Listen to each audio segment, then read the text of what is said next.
You do the inner work. You shift your mindset. You chase the next better version of yourself. And yet you stall out in the exact same place, trapped in a repeating loop. This stalling is the result of an engineering failure. Your physical nervous system is actively resisting the new software you are trying to install. The blueprint for this hardware was buried for 17 centuries. An Egyptian farmer digging for fertilizer struck a sealed clay jar containing 13 leather-bound books. This manuscript is the Apocryphon of John. It, along with the other texts found in that jar, records 11 years of suppressed instruction from Yeshua.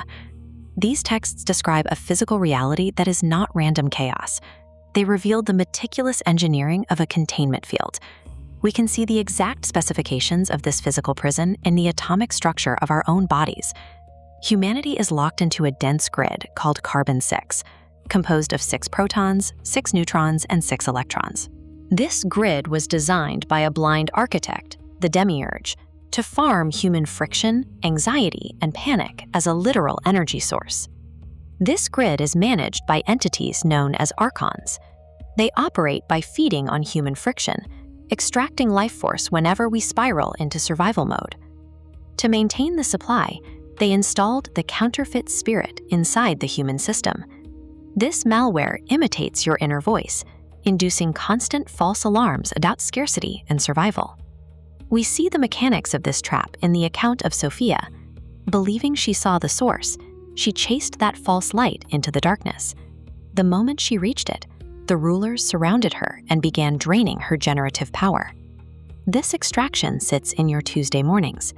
Every time you panic over money, status, or approval, you are actively powering the machine that is crushing you. The carbon-6 body imposes heavy latency between a thought and its physical consequence. This buffer served as a safety mechanism. But acceleration toward a singularity is closing that gap. Your biology must process creative voltage instantly, or the current will blow out your internal circuitry. Positive thinking fails because the hardware physically cannot handle the incoming voltage. A structural upgrade is the only way to hold the frequency of divine manifestation. To handle this increased voltage, you must transition from the dense carbon-6 grid to a silicon-14 framework. Silicon is a crystalline semiconductor. It allows for the instantaneous transmission of signal without degrading. Reclaiming the 7 stages of consciousness provides the manual to shift your biology into this crystalline state. Stage 1 is the base. You rewire the foundational geometry of your material world, moving out of scarcity and survival and into divine architecture and abundance. Stage 2 is flow.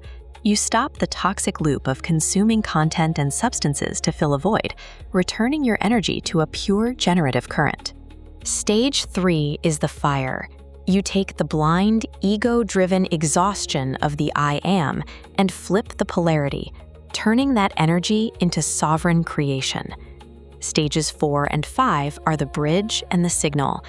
By integrating your inner and outer worlds, you begin vibrating absolute truth, which overwrites the grid's deceptive naming conventions. Finally, stages 6 and 7, the sight and the crown. By unifying the brain's hemispheres, you gain the faculty to see through the illusion and establish a direct uplink to the uncorrupted source. You cannot outwork a corrupt geometric blueprint. These 7 stages are the specific mechanics required to tear down the old engine and rebuild it with integrity. This text provides a precise mathematical timeline for this transition. 7 stages, multiplied by 7 hermetic laws, equals exactly 49 days. This cycle is the geometric timeline required to recode the nervous system, creating the sustained focus necessary to move the body out of its dense carbon habits and into the silicon state. Religions have long taught that this kind of transformation only happens after death. The Gospel of Philip explicitly corrects this, stating that those who say they will die first and then rise are in error. The resurrection is a substrate event that must occur inside a living body, or you receive nothing. Your biology must learn to hold the specific frequency of heaven right here on Earth. Spiritual warfare is waged inside your own mind. By taking absolute responsibility for the frequency you emit, you activate the internal mechanics to collapse the simulation's hold on your reality.